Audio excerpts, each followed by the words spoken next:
Hey everyone, so it's not every day that I get to talk to someone who's impacted my life in the way that my guest has today. That's my friend David Canada. He was a chaplain in the Army when I was stationed in Korea when I was in the Navy. And honestly, is one of the people that I firmly believe God put my way to save my life. And I'm really grateful that he's here. He was a clown. He has done all sorts of stuff. And he is just a dear, dear friend to me. And now we get to have a chat. How you doing, David? I am doing good, Phil. It's really good to talk to you. You're really good to Yeah. talk. God put you in my life too. It's amazing how that works. Yeah, it sure is. It sure is. So long, like you've had a long storied career, but let's talk about the clown part first, because I Sure. think that's the most fun and the most interesting. Then we'll talk about some Army stuff and some other stuff. But how did you get started in clowning, and why did you love that so much? Because I know that was a big part of your life. Big part of my life. One of the family businesses was a movie theater, and I grew up in the box office with my cousin. And if you saw the movie, gosh, now I'm forgetting the name of it. Cinema Paradiso. That was the story of my childhood. I was in the movie theater and I would see people come in and buy a ticket, and they would go in and be entertained or either be presented with a show that would make them see things more deeply. And I would be listening to the soundtracks of these wonderful musicals and comedies. And my dad loved that, and he introduced me to all of that. And then he also loved the circus and took me to the circus. And he was kind of an entertainer too, really funny. And he knew all of the circus clowns. And so I became fascinated by clowns. And when I went to seminary, one of my classmates was a juggler. He taught me to juggle. And then when I got out of seminary and returned home to Virginia, there was an organization that had just started called Clowns of America. And the man who started it in Richmond was a man named Alvin Baum, who was known as Alvin the Clown. He'd been with a lot of circuses, and he kind of took me under his wing and mentored me. And I started doing shows and did a whole lot of stuff. So I've been doing that and did that kind of as a side thing, for many, many, many years. And it was a big part of my life. I love helping people laugh and helping people see the happier side of life. And, clowning can be used to show some of the tragic things in life too, and present them in a way that people are able to accept them and maybe find light and humor in them. So that's a very quick, very quick description of about a 70-year journey. Wow. Wow, 70-year journey. So Cinema Paradiso. Wow, that's an oldie but a goodie. That's pretty cool. Did you ever see the movie The Majestic, David? A long time ago, I think. Yes. Yeah, I was just curious because that's the movie that when I think of the old school movie theater, I Yes. think of that, right? Because I think of that Jim Carrey movie, how Yep. beautiful that was and how that got done. And funny enough, in Milwaukee, when I lived there, they rebuilt one of the biggest theaters called the Majestic, and Wow. really turned into something beautiful. So, Wow. that's cool. So movies were a big part, clowning a big part. So tell me, David, do you and your wife, do you still go to movies, or do you watch them at home at all, or is that We watch them not at something of home. interest anymore? We watch them at home. I got to the point that going to the theater was a bit of a chore because I have Parkinson's, and walking around in the dark is not as easy as it used to be. But I still enjoy films and watch them on TV a lot, and still enjoy being entertained, and still enjoy seeing films so that I can be taught and educated in new ways of thinking. So, Awesome. Awesome. bottom That's line. great. Yeah. So what prompted you to move from the theater scene and the cinema and the clowning into another clown group, right into the Army? Gee, when I was a senior in high school, the Vietnam War started, and one of my classmates, as soon as he graduated, was drafted and was one of the early casualties of that war. And I felt that God was calling me to seminary, so I went to seminary. And the whole time I was there, I struggled a lot with having gotten there with a deferment so I could go to seminary. And I really wanted to experience the Army. So as soon as I was ordained, I had to serve a church for several years to be ordained. And I would talk to people who were in the military and get advice on what to do. And as a clergy person, I had to go through an endorsement process, and I did. And joined the Army and served for 24 years. So it took me a while to get there, but one of my best friend growing up and a roommate in college had also been in Vietnam and experienced PTSD. And I really wanted to learn more about what PTSD was. We didn't call it that back then. We called it combat stress or combat fatigue. But I wanted to learn more about it and learn how to help people who were subjected to what war does to folks. So it was, compassion, wanting to learn more, wanting to help my friend, Yeah. Yeah. That's awesome. That's really nice that you would do that. I think, I know that there's a lot of the more, I guess, for lack of a better word, educated professions in the service that are fortunate enough that people get their degree outside and then they're able to come inside. I know that, chaplain is often one of them. So David, where was did you go through a boot camp, or how does that work? I don't really understand the process. We had it was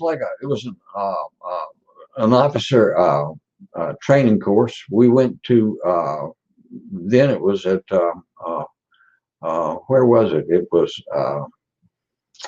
Fort Wadsworth on Staten Island. And it was like any other officer training program, except all the people in the course were chaplains. We had to learn, we did all of the physical training and had to learn to run obstacle courses and all of that. And then we had training in how to, in how the Army worked and how to work as a part of an Army staff.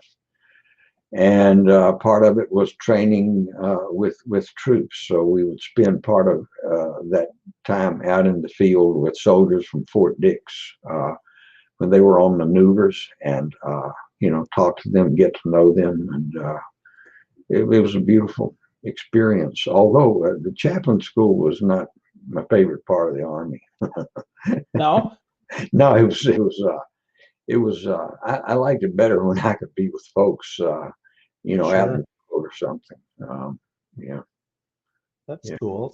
So we met up in Korea, but you'd already had a pretty storied career there. So where else were you stationed, and where was other than obviously spending time with me in Korea, where was your favorite place? Well, Korea was one of my favorites. The other favorite, I guess, was. It was an interesting kind of thing. After Korea, I went to William Beaumont Army Medical Center in El Paso, and I was chief of pastoral care there, and stayed there for 3 years and retired from there. About the last half of my time in the Army, I was a hospital chaplain. And part of what I had done too as a civilian pastor was to work as a nursing home administrator for the Methodist Church. So I knew the business end of medicine, and I also knew a bit about healthcare. And I've always been interested in things that bring healing and wholeness to people. So working in hospitals, as I was when you met me, Phil, at the 121 in Korea, and then in El Paso, were my biggest joys. I was also stationed at Walter Reed for a while. Oh. And I was in the military district of Washington for about 6 years, and I conducted a program for a retreat program for clergy Plus, I covered the military units assigned to the White House, and I think I did about 400 to 600 funerals at Arlington. So I got a chance to experience a lot of stuff that was going on in, Washington. That was during the late 80s, early 90s. Not a lot of what we met, Yeah, yeah, that was definitely a different time for the military, and certainly would be a very different time for you going from a hospital to Walter Reed and to do even though they're hospitals, very different though. I mean, when you see those war veterans and such that are have their legs blown off and stuff, that's pretty hard stuff, I would imagine, to see, huh? Yeah, it was pretty tough. It was pretty tough. But I always like to be with people, and a lot of times I don't like to see people suffer. But a lot of times the wounds that we have, whether they're physical or spiritual or emotional, somehow open us up to learning and growing and going deeper into our own hearts and learning more about compassion and loving. So. Had a chance to be with a lot of people who had very vulnerable parts of their lives, were open to the care that others could give them, and taught us a lot about life. Yeah. So, yeah. Yeah, for sure. So you talk about that, right? That vulnerability is so important. So, David, how do you think we learn to be more vulnerable? Because I think that's something that, as men, often we struggle with, right? We don't often share our heart. I know, it took me a few months of suffering in Korea before I even picked up the phone and was fortunate enough to contact you. So how do we learn that, David? How do we learn to be more vulnerable? Well, sometimes, unfortunately, I feel it does take a lot of suffering. Sometimes it takes suffering till the point that we're sort of in a corner and realize I just can't make it on my own, so we reach out. A lot of it has to do with the people that are around us too. I think people can encourage us to be vulnerable by accepting us for who we are and not asking us to put on a show or be something we're really not. The more that we can spend time, just whether it's through going through, if we're religious, going through devotional practices that mean something to us, or being with people we know bring us life, the easier it is for us to open up. If we're really talented and we work for an organization, a lot of times it's easy for that organization to use us until they use us up. So it's really important to start by knowing ourselves as best we can and knowing how to give ourselves to the work we do, to the people who surround us, without giving ourselves away. We're all precious, and we're not put on this earth to be used up, but to share, Mm-hmm. Yeah. Yeah. Yeah. It's beautiful. No, that's very helpful, and I think instructive for a lot. And that point about sharing, I think, is so very important, that as we, to learn to be vulnerable, it starts often sharing something small, and maybe being vulnerable with someone that we trust, someone that we love, someone that we can find something in common with. But it also starts sometimes just with listening to somebody else be vulnerable, which then can give us that permission. And you do that really, really well. I think one of the things that you do best, that you were so wonderful at when I spent time with you, is the listening piece, and just sitting still and really listening. Did you take, I mean, are there classes that you've taken or wonderful books that you've read or anything, David, that have helped cultivate that listening habit that you have, that listening practice that you have? Because genuinely, you are very, very good at it. Well, I appreciate you saying that, Phil. I always think I need to get better at it. I've done a lot of training in listening. Some of the training I took as a chaplain helped me with that. chaplain I had, training I had in pastoral care, teaching me how to listen. And I've learned more, I think, from the people who came to me. I really try to let every hour I spend with someone be an opportunity where that person can teach me something and help me grow. So, you know, the remarkable thing is that when we care for other people, we actually expand our own hearts, and we learn and grow in the process. I'm right now involved with an organization called the Chaplain Institute for Pastoral Care, or for spiritual formation. We're in Washington, D.C., and we have programs that where we train people to be spiritual directors. That's people who can listen and be attentive to what the other is saying. So I help to train other people to do that. Wow. A lot of fun for me, you know. I bet. I bet. Yeah, that sounds great. Well, you said something that's really resonated with me, David, and that is when we care for other people, that we expand our own hearts. And I think that's a good thing to remind ourselves of, is that, you know, the gift of caring is a gift not just for, you know, as I care about you, but it's a gift back to me that really reflects and magnifies back. And that's such a great lesson.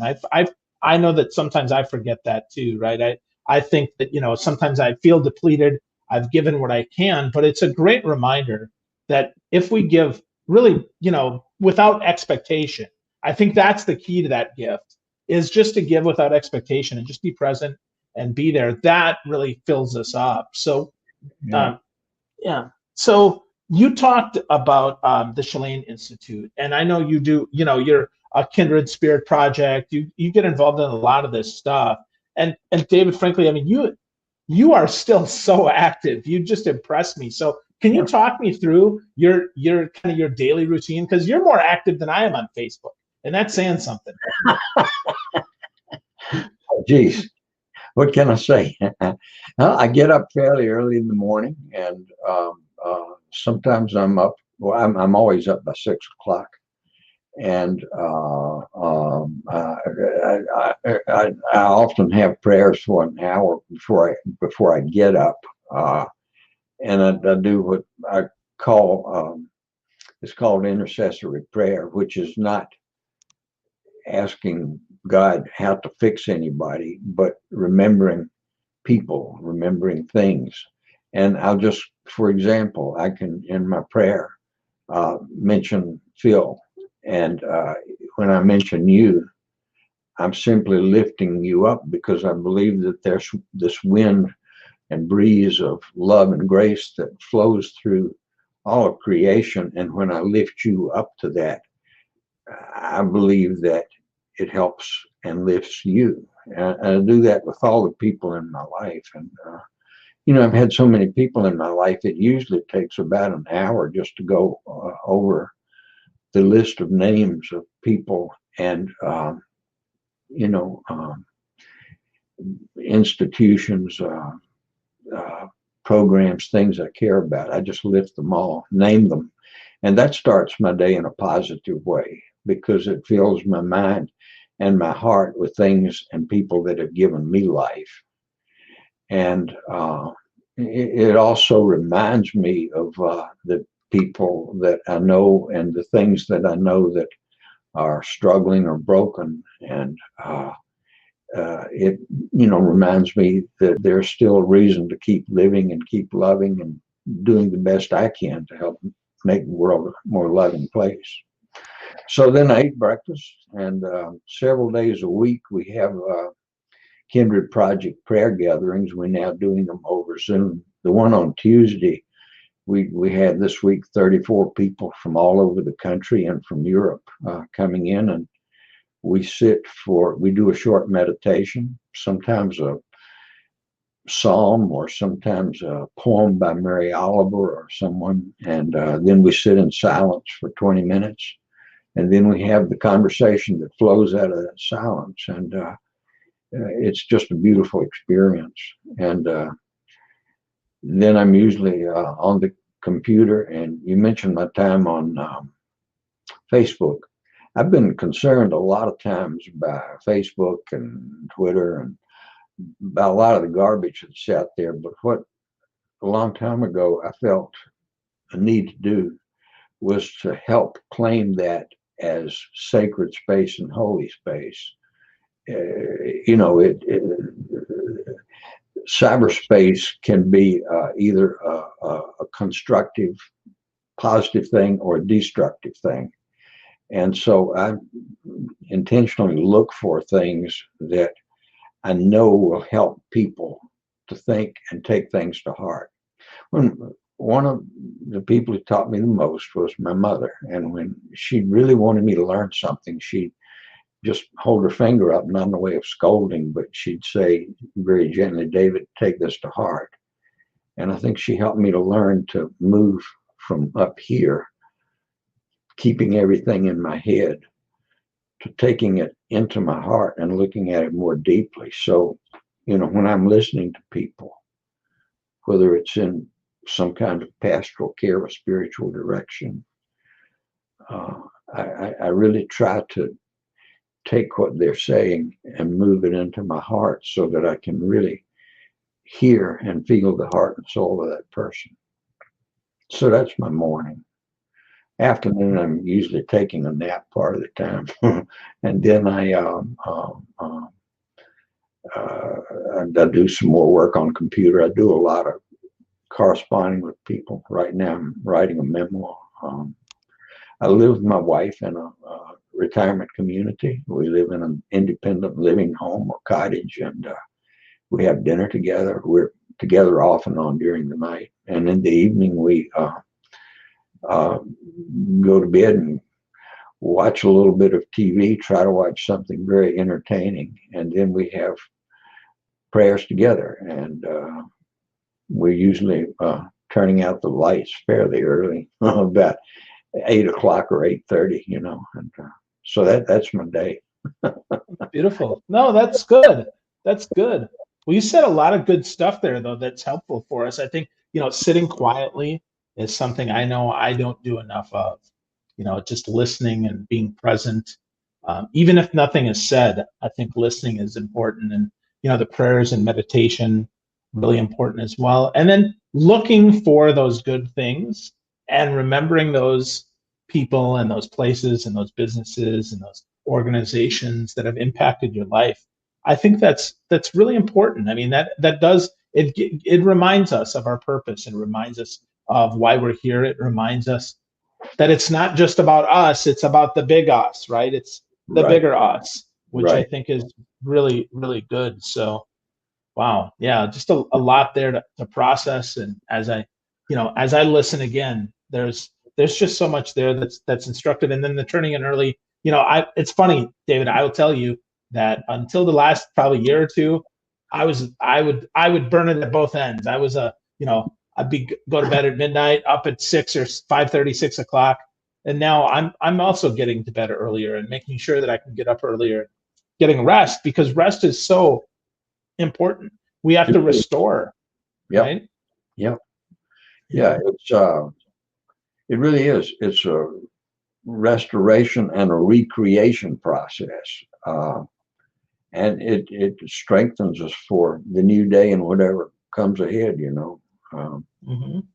I learned when I was in the Army to fall asleep like that. You know, sometime we'd be in an aircraft hangar with a bunch of troops waiting for a plane or on the ground. And if we had 15 minutes, I learned how to just lay down and go to sleep. But so going to sleep is not a problem. Staying asleep for me is more difficult. And I think to do that, I need to be calm when I go to sleep, and, you know, go to sleep with the intent of resting, you know. Yeah. So, Yeah. Being calm. Yeah. Being calm is hard. Being calm is a lot harder. It sounds easy, but it is hard. We have to calm our minds, calm our hearts. Yeah. it requires intention. You know, it doesn't just happen. We really have to seek out those things in those places where we can be calm. And if we can't be there physically, take the time to sit and meditate on them, you know. picture them in their mind, visualize them, and let our spirits just calm down. Mm-hmm. It's easy just to wear ourselves out these days. Whew, yeah, it sure is. It sure is. So David, well, let's talk a little bit about the time in Korea. And I'll be a little vulnerable here. I know that was a really hard time for me, and I'm really genuinely grateful for the time that I got with you.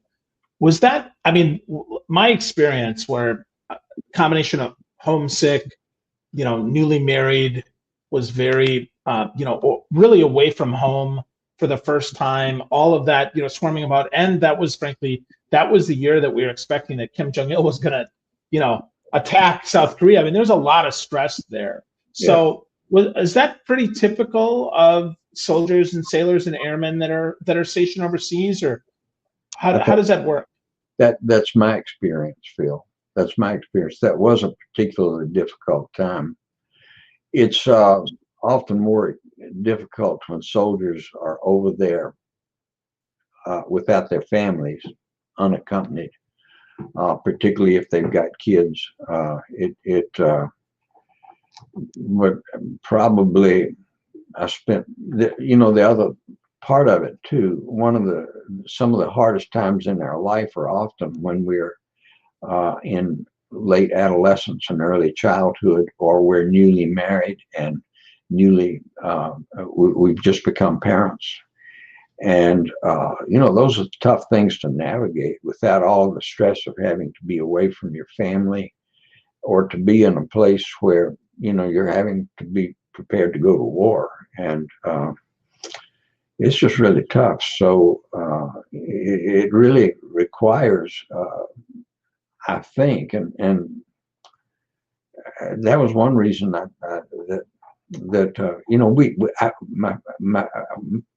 I loved Korea so much, and my family. I was blessed to have my family with me, but we loved it so much.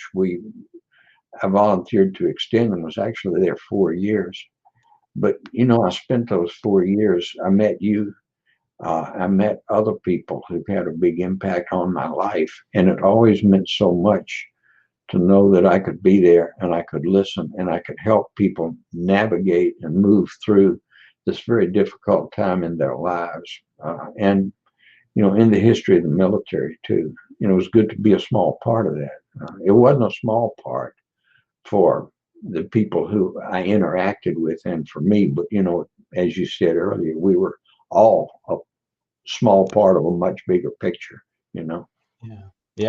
Yeah, absolutely. So David, so let's transitioning to now, and we think about kind of what's happening now. And in many ways, there's a lot of parallels to our time in Korea. I mean, there's a lot of uncertainty. There's a lot of a lot of angst out there, a lot of stress. So how do you recommend that folks, if you're to be my chaplain again for just a couple more minutes, David, how would you recommend that we handle times like now? Well, I think, Phil, in a way, kind of like we did then, I think I would say to you, what really is bringing you life right now? What is energizing you? What are the relationships that you're in that are life-giving for you? And, sometimes we wind up, unfortunately, in relationships that are really destructive or that just feed our anger. And I think it's really important for us to focus on that. And just to also take time to just be still and be silent, whether it's in the morning before we get up. Find your own routine. And there are people out there like me and you and a lot of other people who can help people find those things and find those times. But realize you're not in any of this by yourself. And that's the big thing. We're never alone.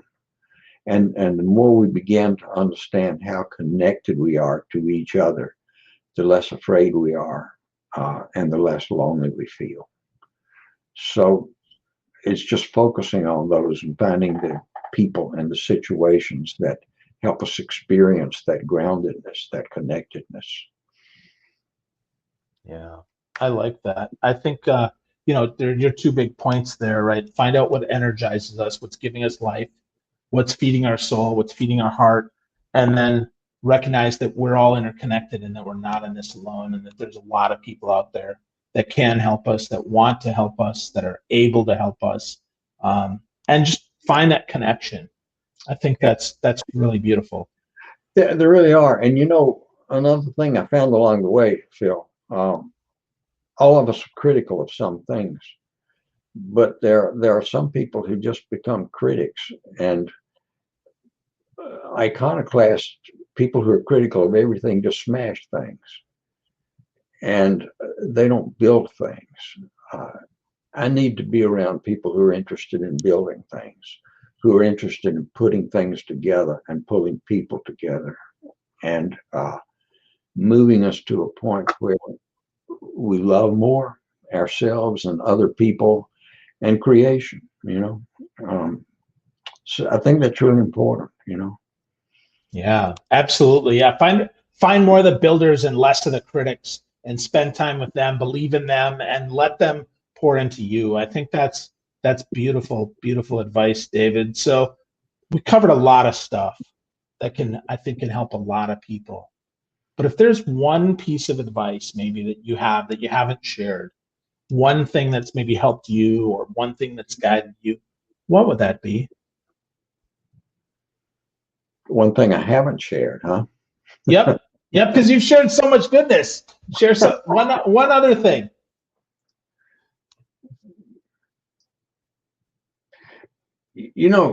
What's really important, I think, is not where we end up, but it's the journey we're on. And being able to be content on this journey and focus on this very one moment we have. Whether you and I are sitting knee to knee to each other in my small office in Korea, or whether we're sitting here miles apart over the internet, we're together. Treasure this moment we're together, and live fully into this moment. And I think that's really what life is all about. Yeah, I think so too. Yeah, share those moments, be really present there, and just understand how connected we are across the miles. Whether we're sitting in your office in Korea, David, or right now, you in Virginia, me in Florida. Yeah. I appreciate you and I love you, and I'm so thankful for you, my friend. Thank I you, love David. you too, brother Phil. It's so good to be with you. Yeah, you too. Thank you so much. And thank you everyone who's watched, listened, and been a part of this today. Hopefully you'll spend some time today just being present with those that you love too. Have a beautiful day.